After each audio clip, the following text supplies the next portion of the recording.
Duke has a star in the making in a sophomore player breaking out in his second year with the team, and we got to talk about it. What's up, guys? I'm Matt Long. Welcome to Duke Basketball 365. If you're a Duke Blue Devil fan, please hit that subscribe button. Only 4.1% of viewers are subscribed to the channel, but let's jump right into the news for today.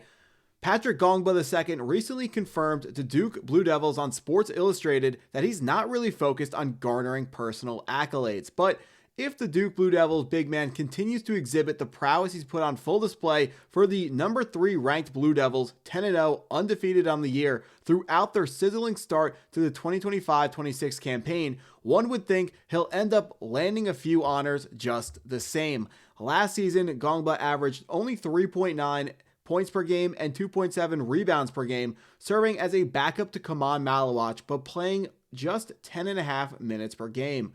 This go around, it's a different story entirely. Across 24.2 minutes per game, as a full starter, Gongba is averaging 11.9 points per game, good for third most on the squad, behind Cameron Boozer's 23 and sophomore guard Isaiah Evans' 12.2. To go along with Patrick Ngongba's 6.3 boards and 2.3 assists per game, and Gongba's efficiency as a scorer is off the charts. He's shooting 65.6% from the field and 72.1% from the foul line. Patrick Ngongba is going crazy for us this season. Last year, we could tell that we had something special in the 6'11" freshman, but this year he is breaking out to a whole nother level. Although last year, to be completely fair to him, I don't know if any other center in the league could really break out as a freshman under Khamenia. I think Malawach should have been drafted even higher in the NBA, and it's obvious why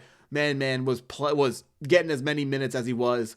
If he wasn't tired, Khamenia needed to be on the floor at all times. But now Khamenia is the 10th overall pick to the Phoenix Suns, and we are sitting here not feeling bad at all because Patrick Ngongba is absolutely showing out. Not only is he being an efficient scorer, not only is he scoring third most points per game on the team, rebounding at a high level, he has the most blocks per game on the team at 1.6. I know this graphic is a little bit small, but it showcases how special it is for Gongba to lead this team in anything because Cameron Boozer has pretty much everything covered.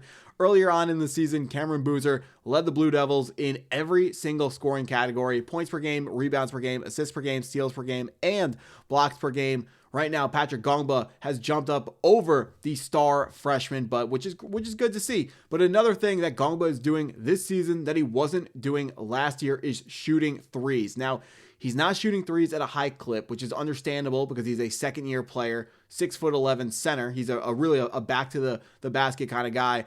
But he's expanding his game into a much larger role than that. And what a player who, maybe he doesn't shoot, or maybe he doesn't make a ton of the threes. What a player like that does, a center who is fantastic in the paint, but also is a threat to shoot the three, that means the opposing team center now has to come out of the paint to go guard Patrick Ngongba around the perimeter of the three-point line, making the paint more open for, anyone else who wants to cut in and make a play, whether it's Caden Boozer trying to slide in, whether it's Cam Boozer wants to get down low on the low block to back down you would think a smaller matchup to attack the middle of the defense, while Gongba is able to drag out the center out past the three-point line. That is a fantastic thing that we can do. And taking a look at quickly what his stats are, so far, I believe we covered all of them pretty much so far, but 11.9 points per game, 6.3 rebounds per game, 2.3 assists per game,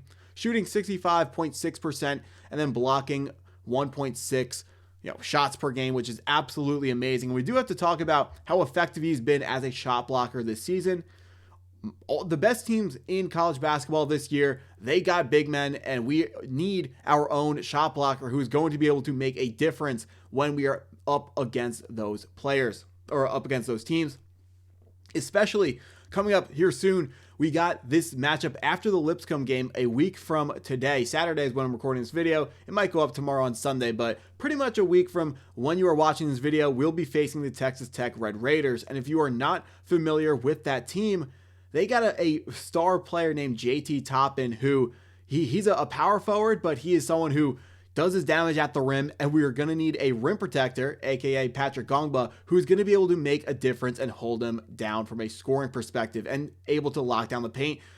Gongba is going to be extremely important for that game, specifically because of how good JT Toppin is. He put up about 27 points today in their matchup, Texas Tech versus Arkansas, in their loss. But JT Toppin just showed out again that he's a fantastic player, and Gongba is going to have his work cut out for him if he's going to make a difference next week against the Red Raiders. But someone who is confident in Gongba's abilities is head coach Jon Scheyer. He said, he's just scratching the surface. He can really score at all three levels. He's a lob threat, he can play in the pocket, and he's shown that he can step out and shoot. He has got such a great feel. For us, he is steady, hitting him as a lob threat, but also anywhere on the floor, you trust and know he's going to make great decisions with the ball. Now, this is absolutely correct.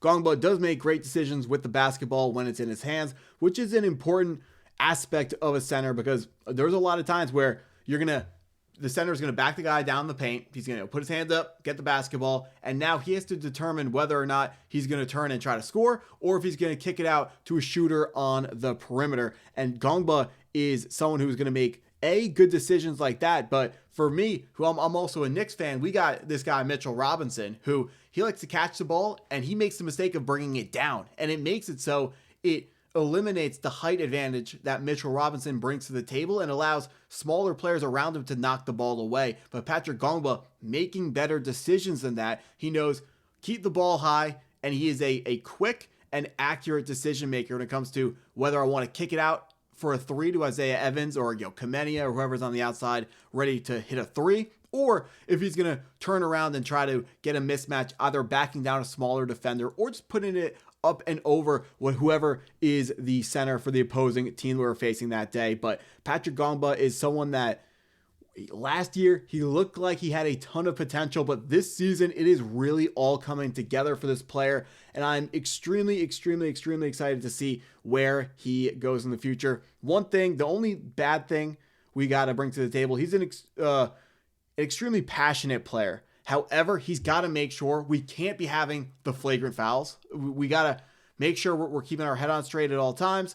And I know it's frustrating, and it's easier for me to say that than it is to be in the moment where guys are grabbing you all game. I'm sure that every single center from the dawn of the first time, is it James Naismith? Who from the first time a basketball was invented, centers have felt like they are not getting good calls. They're getting hacked and fouled every time they're going to the rim and being frustrated by the officials and frustrated by the players defending them. But Gongba he has to make sure he keeps his cool.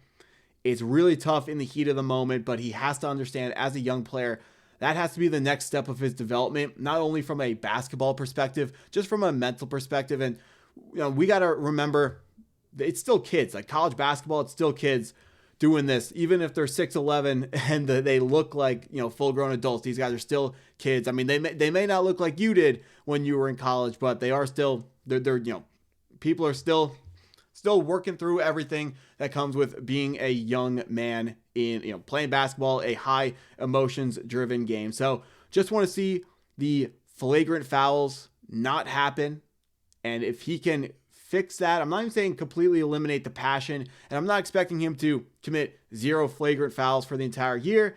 It's just, it always seems like whenever stuff's getting chippy, it is, it's him. It's him. Like I'm not going to sit here and be biased and be like, oh, it's the other team getting the chippiness. Got to get the chippiness down a little bit. He's good enough to beat the other team straight up. Do it within the rules. Do it within the whistles. Play hard, and Patrick Ngongba should have a fantastic career with Duke, whether or not it's only one more year or it is multiple more years. I can't wait to see how it works out. Let's keep this undefeated streak going. That's what I got for this video. If you stuck around through the whole thing, I appreciate you taking the time to watch it all the way through. Please hit that like button if you haven't already. Hit the subscribe button if you're new to the channel, and go Duke.